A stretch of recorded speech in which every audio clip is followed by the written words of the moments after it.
Audio Jungle.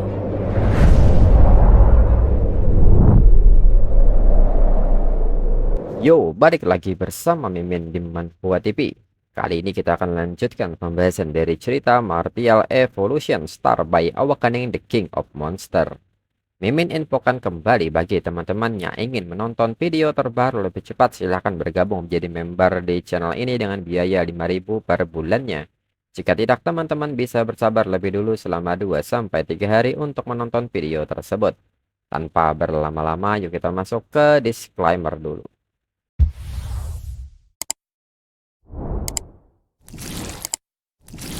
Disclaimer, silahkan abaikan hal ini jika kalian sudah mengerti. Ini peringatan mengenai konten di channel ini.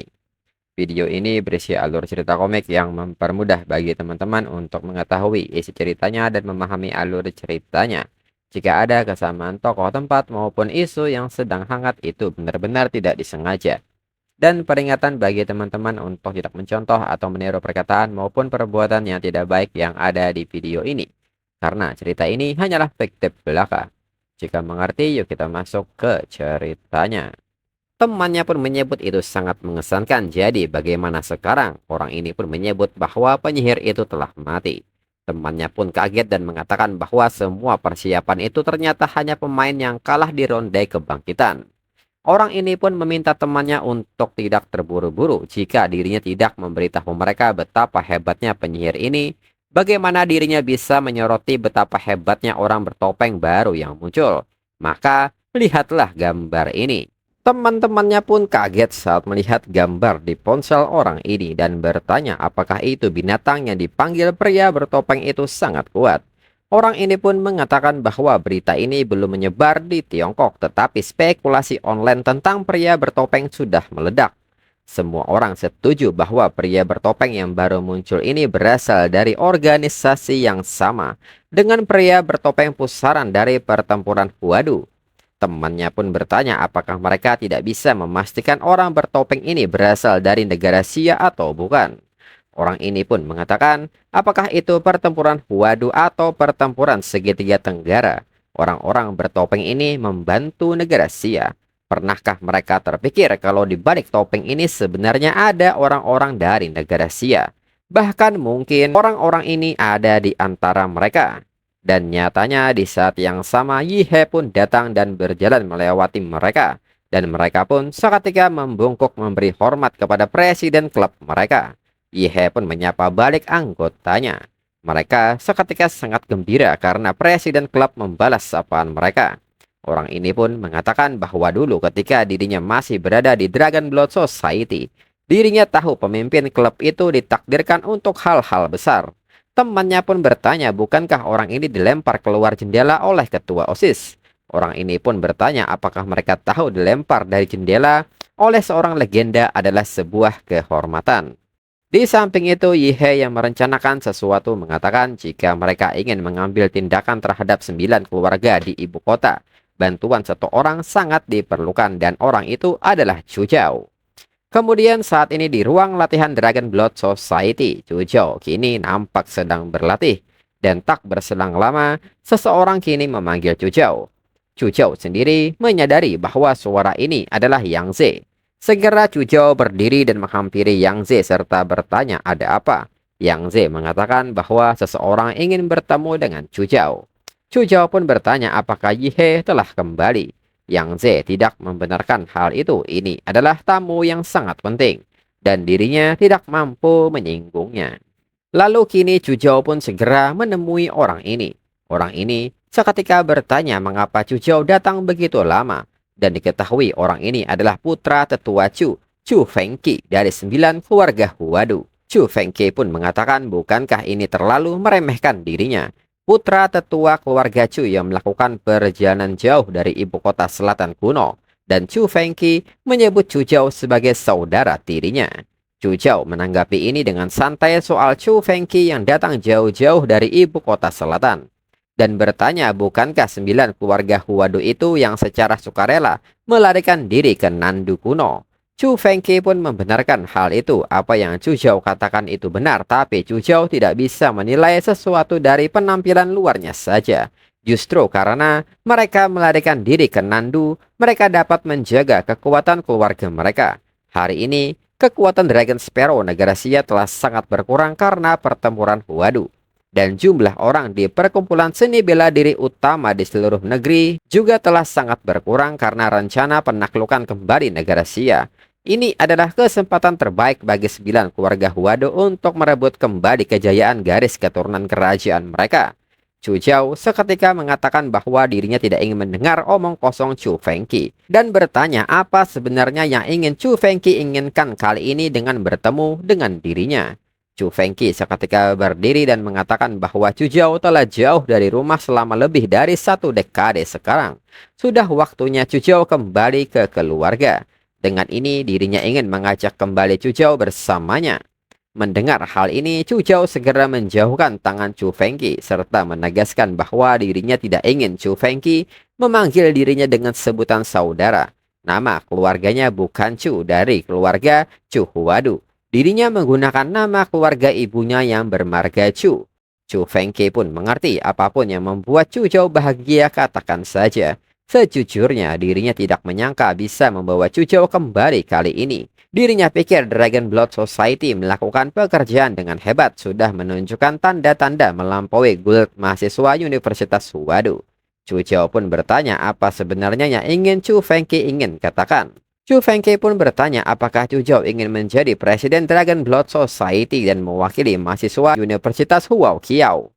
Chu Jiao pun seketika menatap Chu Fengqi dengan tajam dengan niat membunuh serta menyebut Chu Fengqi bodoh. Dan seketika Chu Jiao pergi.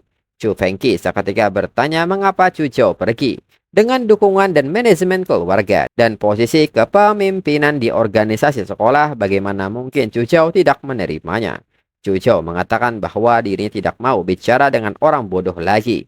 Jika Chu Fengqi tahu sedikit saja tentang Yi He, Chu Fengqi tidak akan mengatakan sesuatu yang sebodoh pergi dan tantang Yi He. Chu Jiao pun memberitahu Chu Fengqi bahwa Yi He adalah presiden dari Dragon Blood Society. Mendengar hal ini, Chu Fengqi nampak kesal dan meminta Chu Jiao untuk tidak tahu cara berterima kasih. Apakah Chu Jiao benar-benar berpikir dirinya datang ke sini untuk membawa Chu Jiao kembali? Hanya saja keluarga dirinya sedang dalam kesulitan besar. Kesembilan keluarga tersebut hanya membutuhkan dukungan dari siswa Universitas Huadu. Mereka mendekati Chu Jiao karena Chu Jiao telah naik ke posisi tinggi dalam masyarakat Dragon Blood Society, serta memiliki bakat yang besar, tapi Chu Jiao memang jajingan mengabaikan dirinya berulang kali. Bukankah Chu Jiao terlalu sombong? Apakah Chu Jiao lupa bagaimana dirinya mendisiplinkan Chu Jiao saat Chu Jiao kecil? Chu Jiao yang merasakan aura Chu Fengqi menyebut ini aura yang luar biasa dari The Suwanwu Warrior. Perbedaan kekuatan terlalu besar. Chu Fengqi pun menyebut bahwa kakeknya benar, orang-orang yang berstatus rendah harus sedikit menderita agar mereka bisa belajar apa artinya memiliki rasa hormat. Chu Jiao yang menerima tekanan aura ini seketika berlutut. Chu Jiao pun bergumam dan mengatakan bahwa seandainya dirinya punya kekuatan seperti Yi He. Di saat yang sama, Chu Jiao mendengar sebuah bisikan yang memanggilnya dengan sebutan anak muda serta bertanya, apakah Chu Jiao menginginkan kekuatan? Dan secara tiba-tiba, kesadaran Chu Jiao dipindahkan ke suatu tempat. Chu Jiao pun segera menanggapi suara ini dan bertanya siapakah itu? Apa yang terjadi? Apakah ini sebuah ilusi? Hingga sebuah sosok muncul dari dalam kolam darah dan menampakkan wujudnya yang besar kepada Chu Jiao. Hingga kini seseorang yang mengenakan topeng misterius muncul. Chu Jiao yang melihat sosok ini bertanya apakah itu manusia bertopeng. Bagaimana manusia bertopeng menyusup ke Universitas Sains dan Teknologi Huazhong? Dan apa tujuan manusia bertopeng menghubunginya? Yi He yang berada di balik topeng ini pun mengatakan bahwa dirinya berasal dari organisasi yang mereka sebut monster. Dengan ini apakah Chu Jiao ingin bergabung? Chu Jiao seketika bertanya mengapa organisasi menargetkan dirinya. Yi He menyebut ini sebagai takdir. Organisasi mereka hanya menerima anggota yang ditakdirkan untuk tumbuh menjadi monster dan Chu Jiao memiliki potensi tersebut. Dengan ini bergabunglah dengan organisasi monster dan Chu Jiao akan mendapatkan kekuatan yang Chu Jiao inginkan. Chu Jiao yang memikirkan organisasi monster ini seketika bertanya apakah Yi He salah satu dari mereka. Yihe yang berada di balik topeng pun tertawa dan membenarkan hal itu. Mendengar hal ini tanpa ragu, Zhao seketika menyatakan keinginannya untuk bergabung. Yihe pun tersenyum melihat tekad Zhao dan mengatakan bahwa dirinya akan datang menemui Zhao lagi malam ini. Sekarang izinkan dirinya membantu Zhao memecahkan masalahnya. Hingga kini sebuah energi masuk ke dalam tubuh Zhao. Dan ini mengagetkan Zhao karena sensasinya seperti ditembak sebuah laser. Dan bersamaan dengan hal tersebut, sebuah aura yang sangat kuat muncul di tubuh Zhao. Chu Fengqi merasakan hal ini bertanya mengapa momentum Zhao tiba-tiba menjadi lebih kuat. Chu Fengqi menduga bahwa ini adalah kemajuan garis keturunan. Bagaimana jajingan ini tiba-tiba bisa menerobos? Chu Fengqi yang bersiap menyerang mengatakan bahkan jika Zhao menembus garis keturunannya, Zhao tetap bukan tandingan dirinya. Biarkan dirinya sebagai kakak Zhao memberi Zhao pelajaran. Zhao pun segera merespon hal ini dan memberikan tinjunya hingga kedua tinju saling beradu. Chu Fengqi mengatakan bahwa Zhao sudah melakukan yang terbaik dengan menangkap pukulannya. Dirinya akan memberi Zhao satu kesempatan terakhir. Ikut dengan dirinya dan dirinya akan membantu Zhao menjadi presiden Dragon Blood Society. Jika tidak, Zhao akan menerima konsekuensinya. Zhao menekankan bahwa dirinya tidak akan pernah bergaul dengan sekelompok jajingan yang hanya tahu cara memainkan permainan kekuasaan dan meninggalkan seluruh kota Huadu untuk menyelamatkan diri ketika diperlukan. Dan di saat yang sama, Yihe nyatanya kini telah berada di samping Zhao. Yihe pun menanggapi ucapan Zhao dan menyebut bahwa itu sudah dikatakan dengan baik. Sedangkan Yang Ze kini datang terburu-buru untuk memperingatkan hal ini. Sedangkan Zhao nampak kaget dengan kedatangan Yihe. Chu Fengqi pun mengatakan bahwa dirinya sudah melihat arsip Dragon Blood Society. Yihe pasti pemimpin perkumpulan ini. Apakah Yihe akan membela Zhao atau jangan bilang Yihe akan menghadapinya secara solo? Bahkan jika Yihe dan seluruh tim Dragon Blood Society menyerang bersamaan, namun belum Chu Fengqi menyelesaikan kata-katanya, Yihe seketika mencengkram mulut Chu Fengqi dan seketika mengangkatnya. Dalam pikiran Chu Fengqi menyebut Yihe sebagai jajingan rendahan yang sangat berani. Yihe menghina dirinya. Yihe sedang mencari kematian. Dirinya akan melumpuhkan tangan Yihe sekarang. Namun saat serangan dilepaskan, Yihe dengan muka meledeknya bertanya apakah Chu Fengqi sudah selesai bermain-mainnya. Chu Fengqi yang melihat respon Yihe bertanya-tanya dalam pikirannya bagaimana ini mungkin. Serangannya, kekuatan dari seniman bela diri Xuanwu yang bermartabat bahkan tidak bisa menggerakkan Yihe satu jari pun. Dragon Blood Society hanyalah sebuah organisasi baru. Bagaimana mungkin seorang mahasiswa baru menghancurkan seorang ahli Xuanwu seperti wanita? Lelucon internasional macam apakah ini? Hingga kini Yihe mengatakan bahwa sekarang adalah gilirannya. Yang Ze yang melihat hal ini seketika meminta Yihe untuk tenang. Dia tamu yang sangat penting. Jadi tolong jangan membuangnya keluar jendela. Namun semua itu terlambat. Yihe telah melemparnya keluar jendela.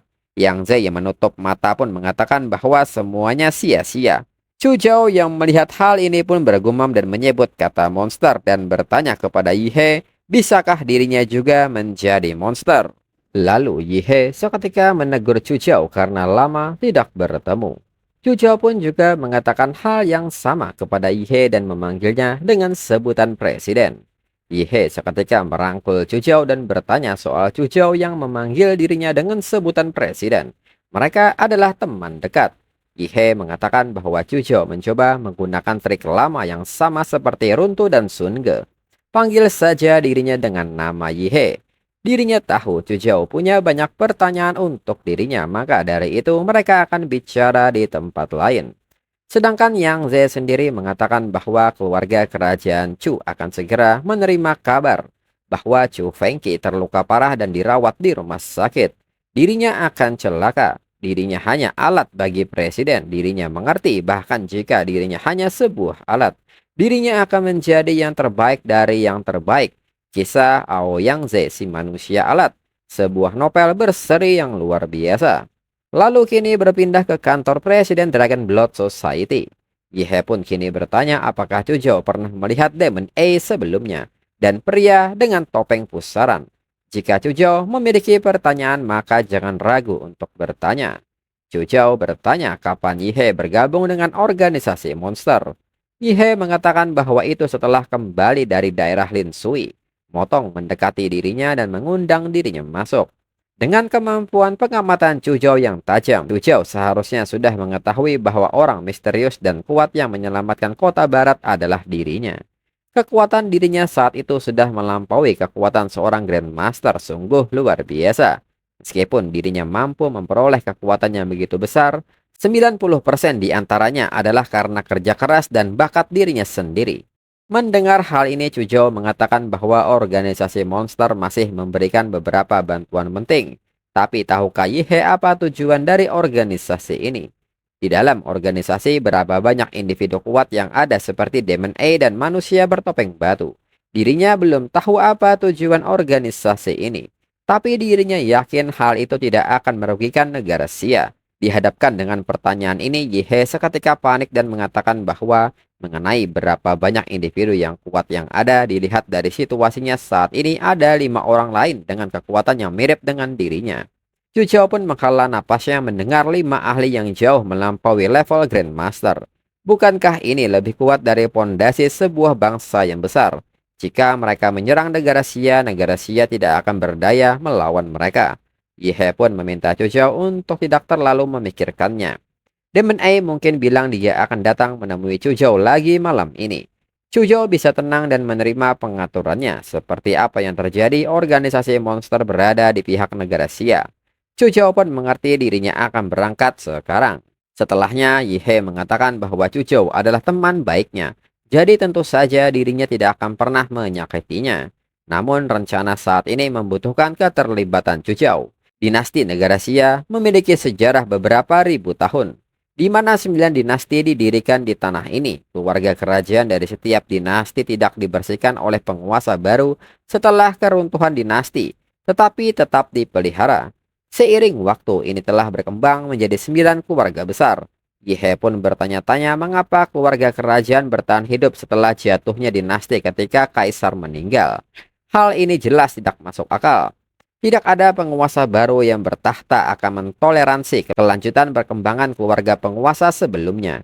Dirinya akan menemukan jawabannya di dokumen rahasia Nua. Kekuatan iman atau kekuatan kemauan. Di wilayah Lin Sui, janin iblis yang mengandung bejana Baros menyerap ini.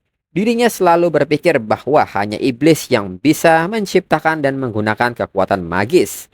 Namun pada awal berdirinya dinasti negara Xia, para penyihir dari dinasti kedua menciptakan teknologi yang mampu menyerap dan memanfaatkan kekuatan kemauan. Namun mereka menyebut kemauan kuat sebagai energi naga atau keberuntungan. Adapun fungsinya, menggunakan energi naga untuk melindungi keluarga kerajaan hanyalah fungsi yang paling tidak penting. Fungsi terbesarnya adalah mengikat keluarga kerajaan pada dinasti negara Xia seperti bom waktu. Begitu keluarga kerajaan menghadapi kehancuran, mereka dapat memanipulasi roda takdir untuk menyebabkan bencana alam di seluruh negara Xia. Dengan menghancurkan pondasi seluruh bangsa, keluarga kerajaan melalui cara yang sangat keji berhasil mempertahankan dan bahkan mempertahankan kekuasaan penting di negara ini melalui perubahan dinasti yang berturut-turut. Dapat dikatakan bahwa keluarga kerajaan sekuat besi, sementara dinasti datang dan pergi seperti air yang mengalir. Oleh karena itu, tantangan terbesar dalam melenyapkan 9 keluarga di ibu kota bukanlah anggota keluarga mereka yang kuat, tetapi bagaimana mencegah mereka menyeret seluruh negeri bersama mereka ketika mereka terpojok dan mengambil tindakan putus asa. Dengan kata lain, dirinya harus terlebih dahulu merebut aura naga yang membuat pihak lain percaya diri. Metode ini juga ada dalam dokumen rahasia Nua. Setiap siklus 60 tahun, 9 keluarga akan berganti mengendalikan Dragon Key negara Xia. Keluarga yang gilirannya terpilih akan mengirim seorang anggota yang dikenal sebagai yang terpilih untuk menjadi naga utara dan mengorbankan kebebasan mereka selama sisa hidupnya. Dengan kata lain, wadah berbentuk manusia atau pilar manusia meskipun agak kejam, namun dirinya bermaksud agar Chuzhou yang memiliki darah bangsawan untuk sementara menyerap energi naga untuk menstabilkan bom waktu ini. Tentunya dirinya pasti akan menemukan cara untuk menyelamatkan Chuzhou. Dirinya berjanji. Dinasti Xia ini semua orang tinggi yang dahulu berjuang mencapai langit telah lenyap dalam sekejap mata. Sekarang giliran dirinya untuk memikul beban ini. Hanya ketika Chuzhou benar-benar mencapai level ini, Chuzhou akan menyadari betapa kejamnya kenyataan. Tapi ini semua adalah pengorbanan yang diperlukan. Yang bisa dirinya lakukan adalah terus menjadi lebih kuat dan meminimalkan pengorbanan. Lalu kini berpindah ke kamar Chuzhou. Chuzhou menunggu dengan tenang kedatangan Demon A. Hingga kini, kesadaran Chuzhou kembali dipindahkan ke sebuah dimensi. Chuzhou pun seketika mengatakan bahwa dirinya pikir Demon A tidak akan datang. Yihe yang berada di balik topeng pun mengatakan bahwa sepanjang hari, dirinya lupa mengingatkan Chuzhou bahwa jika Chuzhou ingin bertemu dengan dirinya, Chuzhou harus menenangkan pikirannya. Singkatnya, Chuzhou tidak bisa tetap membuka mata. Lalu Yihe pun mengatakan karena mereka sudah membuang cukup banyak waktu, mereka akan mulai dengan pelatihan khusus. Lagi pula Chuzhou terlalu lemah sekarang, yang lemah tidak bisa berbuat apa-apa. Hingga Yihe kini melukai mata Chuzhou. Dan untuk episode selanjutnya tunggu 2 sampai 3 minggu lagi. Sekian dan terima kasih.